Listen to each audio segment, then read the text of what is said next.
the market's next move and whether this rebound really can be trusted. We're all wondering that, of course.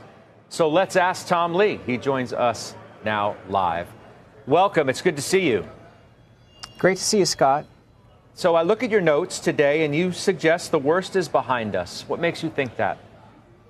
Well, I think the thing that we're watching is the VIX spike to 60 on Monday, which is the third highest reading ever, and the VIX futures curve inverted, which was the steepest inversion since the pre-pandemic times.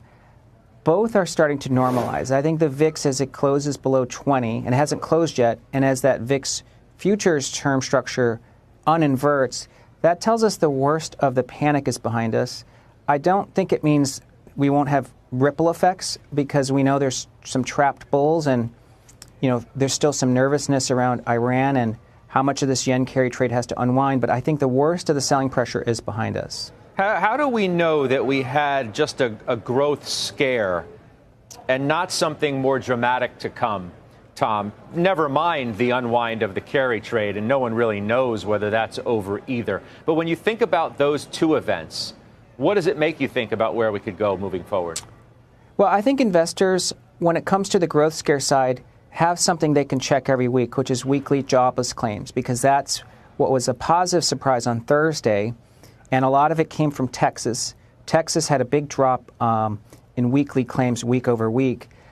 The fact that markets reacted so positively Thursday to that jobless claims number puts me in the camp that that's one of the big drivers, because we had a better than expected claims number and then the market popped. I think the growth scare is what's on investors' minds, and next Thursday they'll get another weekly claims number, and if that's also equally improving or stable, I think it's going to give people a lot more conviction.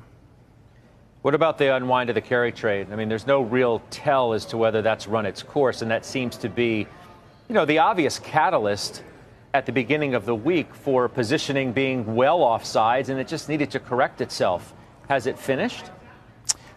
Scott, that's a great question. Nobody knows how big that carry trade could be. I think there is a large insurance industry participation in that, and I did speak to some insurance executives this past week.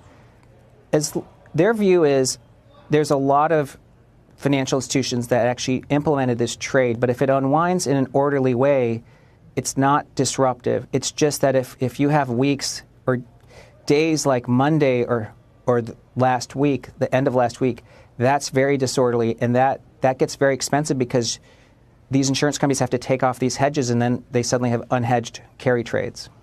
Well, I just want to continue this. You suggest, if it unwinds in a messy way, there's no if. I mean, we saw at least the first reverberations from that unwind, and that was anything but orderly. What if there really is more of that to come, Tom? Scott, there may be more of it. I think one thing that is been messy is the currency hedges, because these currency hedges were built for what you'd call like 1 percentile events, 99 percentile standard deviation. So a bigger move than that is what makes these hedges so expensive. They just let them expire. I think central banks can manage currencies within a 1 standard deviation band. So I think it's still important to watch currencies, but if we're staying in stable and predictable ranges, it can be a orderly unwind. But yes, Scott, that's an uncertainty, just like the Middle East is an uncertainty as well. But markets climb a wall of worry. Yeah. What do you make of how this week began? Not with necessarily the market upset, but the commentary around it, whether it was Jeremy Siegel of the Wharton School suggesting the Fed needs to come out and do a 75 basis point cut in an emergency way. Of course, he walked that back with our own Jeff Cox yesterday evening. Ron and Sana at the beginning of the week suggesting the Fed needs to come out and say something that essentially we've got your back from a liquidity standpoint. Do they need to do something before September's meeting?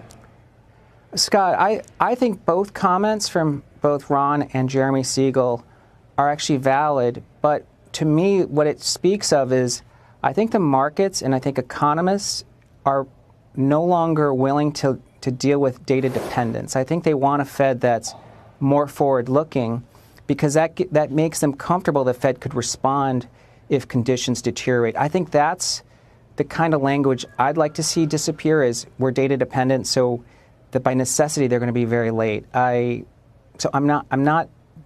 think it's actually encouraging to see this sort of push